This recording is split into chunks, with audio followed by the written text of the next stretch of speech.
Warahmatullahi wabarakatuh. Waalaikumsalam.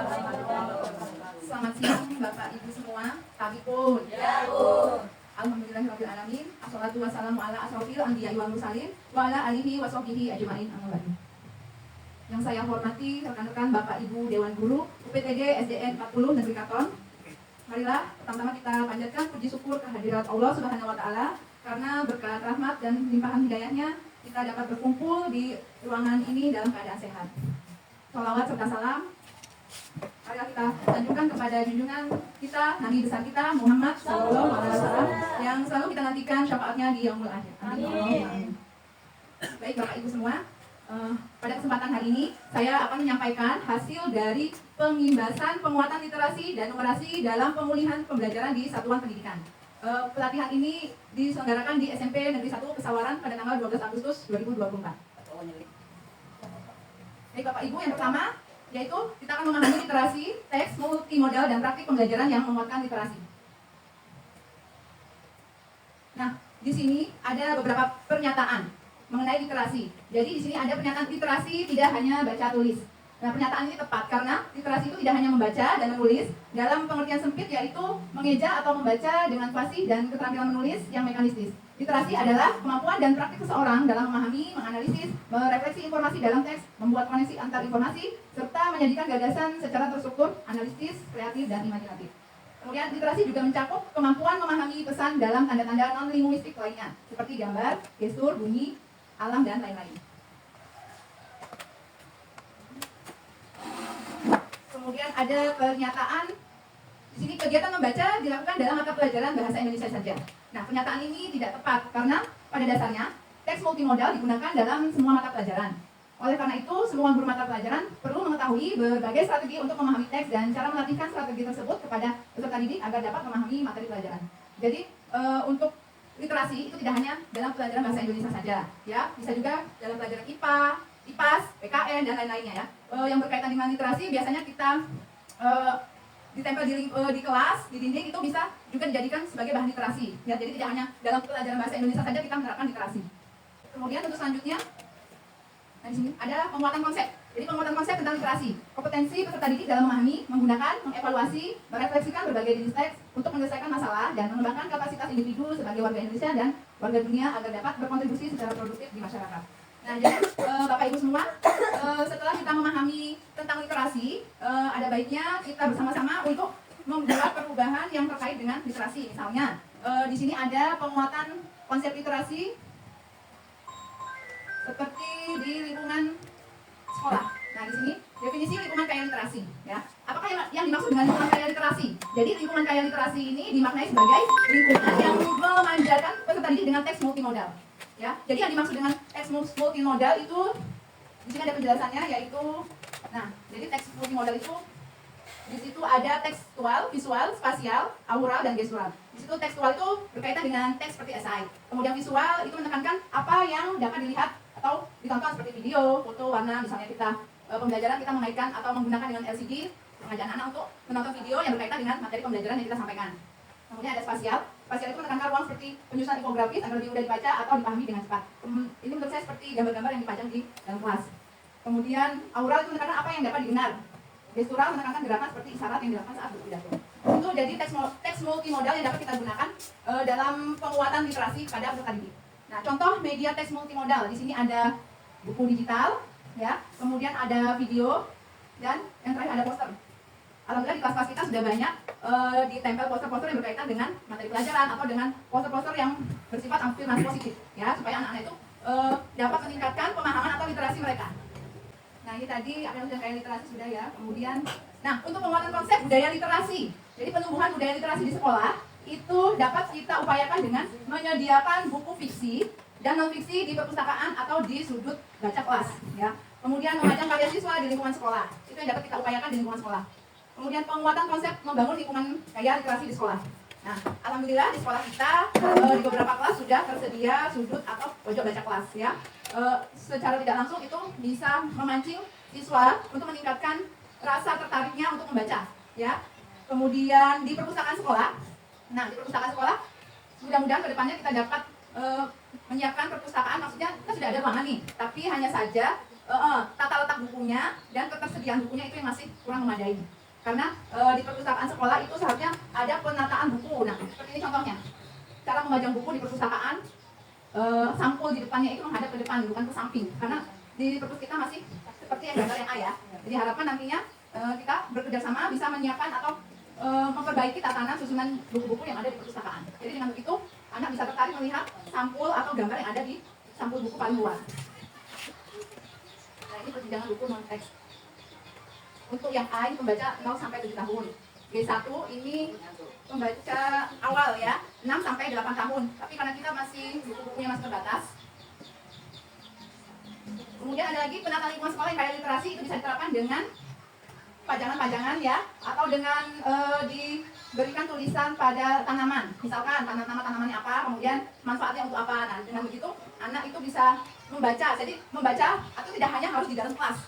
Jadi di luar kelas pun anak bisa menerapkan atau meningkatkan literasi ya untuk pemahaman atau pengetahuan anak. Kemudian untuk pengembangan lingkungan akademik, di sini ada membaca nyaring di kelas awal. Nah, jadi untuk membaca nyaring ini dilakukan atau diterapkan di kelas awal, yaitu di kelas rendah, biasanya di kelas 1, 2, dan 3. Penguatan konsep atau tahapan membaca nyaring. Jadi tahapan membaca nyaring itu ada 3 tahap. Sebelum membaca, pada saat membaca, dan setelah membaca. Jadi sebelum membaca itu guru membaca judulnya, kemudian penulis dan ilustratornya siapa. Ini bagian sampul. Kemudian menyampaikan tujuan pembelajaran secara eksplisit. Kemudian ada mendeskripsikan sampul buku dan lain-lain. Pada saat membaca, guru juga diharapkan bisa melakukan pembimbingan dan pemodelan. Kemudian berpikir nyaring, bapak atau ibu guru berpikir, maksudnya mengajak anak-anak kira-kira apa ya yang akan terjadi pada cerita ini atau bagaimana, jadi memancing anak ya. Kemudian setelah membaca, diharapkan kita dapat menyimpulkan pembelajaran dari buku atau cerita yang sudah kita baca. Nah, di sini nanti akan saya praktikkan cara membaca nyaring. Sekarang saya akan mempraktikkan cara membaca nyaring dari guru kepada siswa ya. Jadi mohon maaf sebelumnya, saya minta Bapak Ibu guru semua mengkondisikan diri sebagai anak kelas rendah. Assalamualaikum warahmatullahi wabarakatuh. Waalaikumsalam warahmatullahi wabarakatuh. Selamat pagi sana, bagaimana kabarnya hari ini? Alhamdulillah semuanya sehat. Hari ini masuk semua ya. Nah, coba lihat apa yang Ibu bawa. Bola bu. Nah, Itu buku. Oh iya. Oh iya, ini ada buku. Gambar bukunya apa ini? Anak pegang bola. Ya, Anak pegang bertumpuk bola bu. Iya, ada berapa anak ini di dalam ini? Ada 1 anak, dia memegang bola. Bola. Sampul bukunya warna apa nak? Biru. Oh, iya, warna biru. Nah, di sini penulis bukunya adalah Ahmad Khoirus Salim, ya. Kemudian ilustrator adalah Plankton Studio. Ada yang tahu ilustrator itu apa? Tahu. Jadi ilustrator itu orang yang membuat cerita atau mengarang cerita. Nah, apa judulnya ini buku ini yang dibawa? Pakai kamu. Ya, judulnya Akhirnya Didi Tahu. Nah, Didi ini siapa, nak? Main bola bu, main bola. Iya. Bu, tahunya tahu apa bu? Gimana? Tahunya tahu apa bu? Nah, taunya tahu apa? Jadi kita baca dulu ceritanya supaya kita tahu. Supaya kita tahu, karena judulnya Akhirnya Didi Tahu. Di lembar pertama. Tadi nggak sekolah dulu. Nah, di lembar pertama coba Anda perhatikan. Di sini ada berapa orang, nak?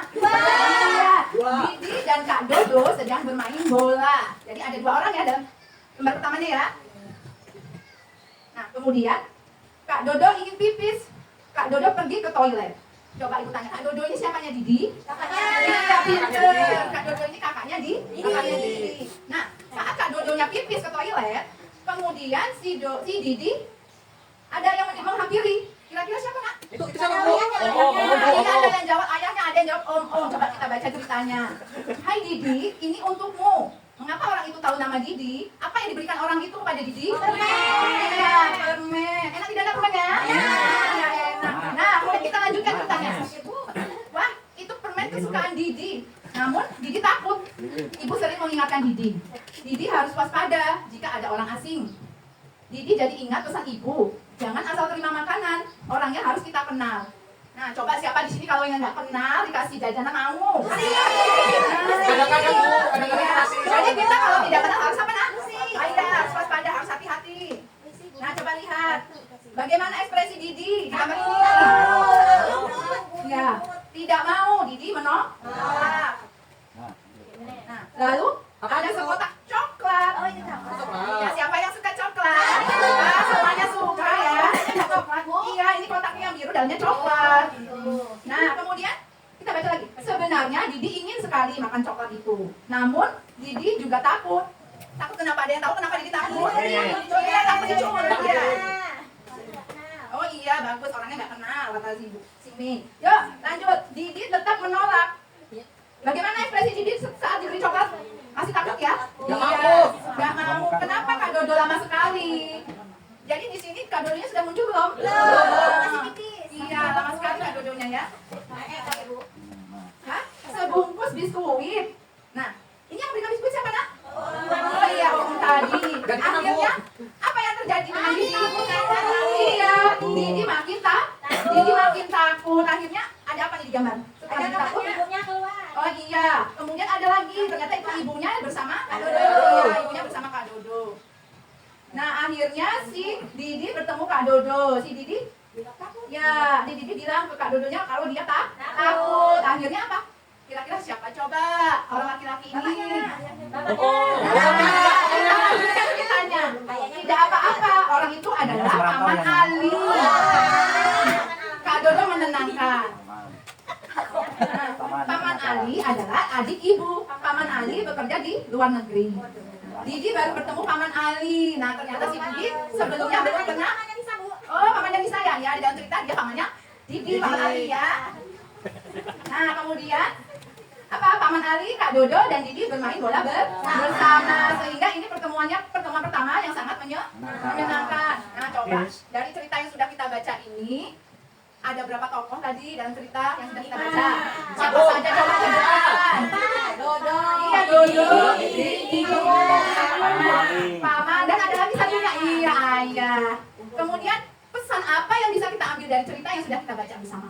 Nggak boleh ngambil dari orang lain. Boleh mengambil apapun dari orang lain. Iya, pintar. Jadi kalau kita tidak kenal, tidak boleh menerima pemberian dari orang asing. Iya, takutnya nanti dia bisa. Iya, takutnya kita diculik, kata si Uus ya. Nah, ceritanya menarik tidak anak-anak? Semoga nanti pesan ini dapat kita terapkan dalam kehidupan ya. Jadi anak-anak harus berhati-hati. Boleh minta nggak bukunya? Boleh. Ya boleh, bukunya ada di perpustakaan ya. Baik ya Bu. Ya. Terima kasih anak-anak ibu yang hebat semua sudah mendengarkan cerita ibu guru. Ibu ucapkan wassalamualaikum warahmatullahi wabarakatuh.